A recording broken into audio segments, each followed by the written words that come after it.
Hello, everybody. Thank you for logging on to watch my presentation. My name is Jamie Ryan. I'm a psychology major at Shenandoah University in Winchester, Virginia. And today I'm going to be showing you my research about FOMO and telepressure and the correlations that I found between those two constructs and various personality traits. So to get started, FOMO is a very common phenomenon today, especially with the prevalence of social media. It can be described as a feeling of anxiety stemming from not feeling connected through social media or other platforms. It can be in person as well, where you feel like you're being left out of a friend group, or if friends are hanging out without you and you know about it, you can experience FOMO. However, we've been finding through research that FOMO is extremely prevalent when it comes to social media nowadays. And it's also very common among younger people, and through research, it's been found to be correlated with more hours spent on social media, and it's also more prevalent among users who are more neurotic. People who exhibit more symptoms of addiction to social media are also more likely to experience FOMO as well. And then telepressure is described as an urge to check and respond to notifications quickly. It can cause one to have trouble focusing on other tasks because they know that they have unanswered messages or they haven't been able to check. So that anxiety that they have, things that they haven't dealt with or messages that they haven't responded to, can cause issues with focusing on other tasks until those have been taken care of. This has been found to be very common in the workplace, especially in places where there is a strong emphasis placed on quick response times, whether it's to customers, superiors, or other coworkers.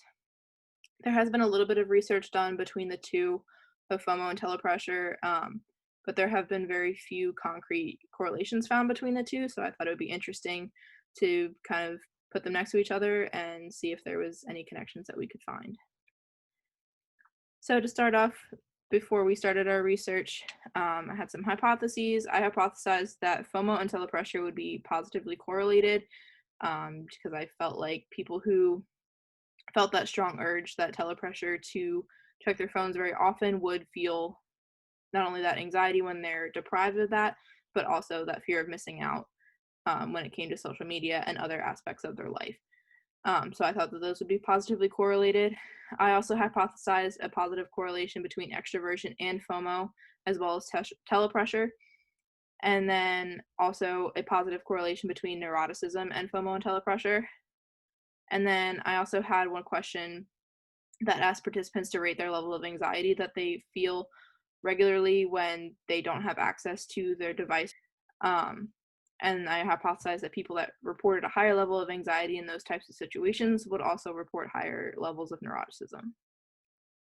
So when it came to our method, we used a survey that was compiled in the program Qualtrics.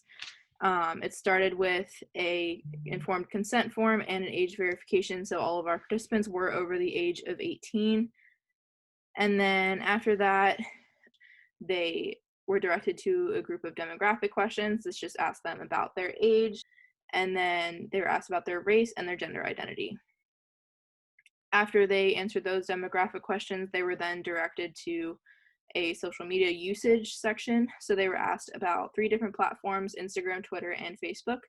And if they had accounts on those platforms, if they answered yes, then they were directed to various questions about how many hours per week they spent on that platform, how many friends or followers they had on each one, how often they made original posts, and how often they interacted with other people's posts by liking, commenting, reposting, retweeting, things like that.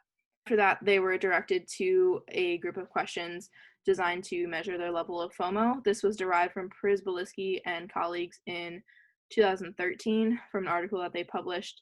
And then after that, they took the 10-item personality inventory to measure their scores within the top big 5 personality traits. And then after that, they were then directed to the telepressure scale, which was derived from an article published by Barber and Stantuzzi in 2015. And those are 2 researchers that have done a ton of research with telepressure. I chose to put it in this order just because some of the questions in the FOMO scale and the telepressure scale were a little bit similar, so I wanted to break it up with the TIPI to keep it from being too monotonous or seeming repetitive to participants and to avoid survey fatigue. So once we had our data, we had a full sample of 115 participants. They were all over 18 and American, and the mean age was about 36 years old with a range of 19 to 72. 60% of our sample was male and 36.5% was female. You can see that breakdown over on the right in the graph there as well. 4 of their participants chose not to disclose their gender. As far as race, a majority of our sample was white, with 81.7% reporting that they identified as white. 6.1% identified as Black or African American, 5.2% as Hispanic or Latinx, 4.3% as Asian, and 3 participants did not disclose their race. Our participants were a convenient sample from Amazon Mechanical Turk. Once we verified that they were legitimate responses, they were compensated 60 cents. On the right here, you can see a screenshot from the social media use portion of the survey, specifically the Facebook section. After we had our data, we ran descriptive statistics on SPSS, and we also ran correlational analyses between FOMO, telepressure, and the TIPI scores to see what kind of correlations that we would get. All right, when it came to social media use, you can see for each platform on the right of the slide has 2 graphs. The one further to the left shows how often users made original posts, and the one further to the right shows how often they interacted with other people's posts.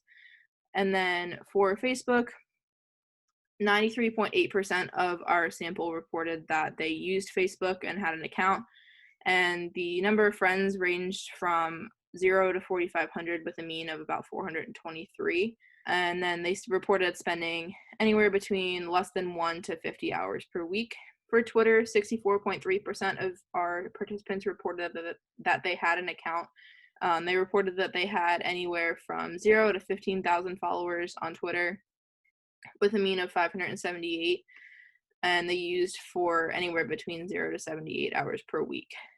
And then for Instagram, a little over half of our participants reported that they had an account with 52.7%, and they also reported anywhere from 0 to 15,000 followers with a mean of 755 followers, and that they used it anywhere between 0 and 54 hours per week. All right, and then when it came to our hypotheses, the one that we had that actually was correct was that participants who rated lower in emotional stability also rated higher in FOMO. So there was a negative correlation of negative 0.36. So a pretty good moderate to strong negative correlation. And then the other significant correlations that we found was between FOMO and telepressure with negative 0.564. However, it was flipped from what I had hypothesized. I had hypothesized that there would be a positive correlation, but it was actually negative. So people who reported higher levels of FOMO actually experienced less telepressure, and vice versa. There was also a pretty strong, moderate to strong correlation between emotional stability and telepressure. However, it was flipped as well. I had hypothesized a negative correlation, and it was actually positive at 0.251. And then all the other hypotheses that I had come up with, but there was no correlation. However, there were some correlations that I found that I had not hypothesized about, but had significant correlations. So conscientiousness showed a moderate negative correlation to FOMO with negative 0.28, and FOMO showed a moderate negative correlation to reporting anxiety when they were without access to their device with negative 0.255. So some implications for this study. Social media and technology are obviously a huge part of our lives these days.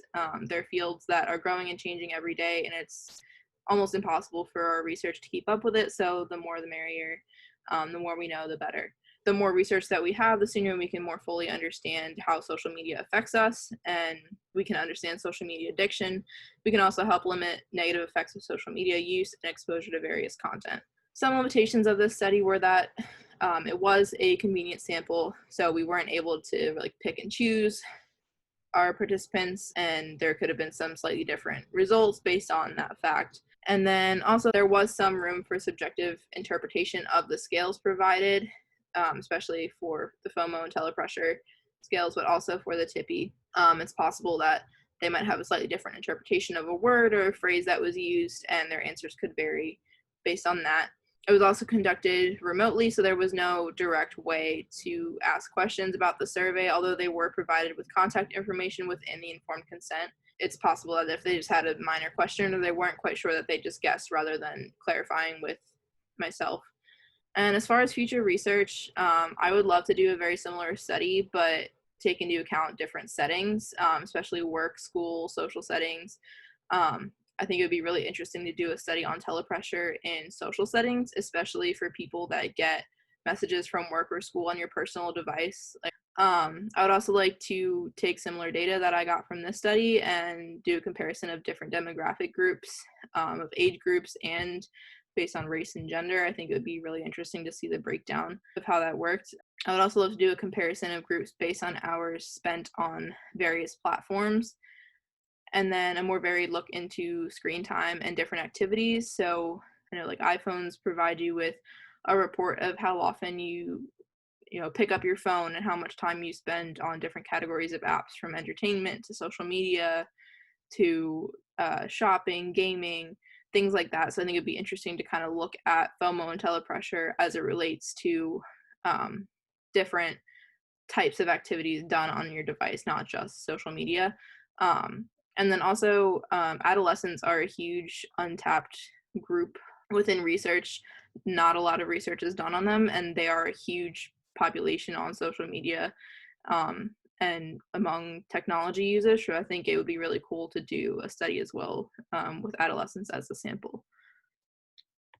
All right, and that brings us to the end. Please post your questions if you have any. I'll try my best to answer them. But thank you so much for coming and for watching, and I really hope you enjoyed.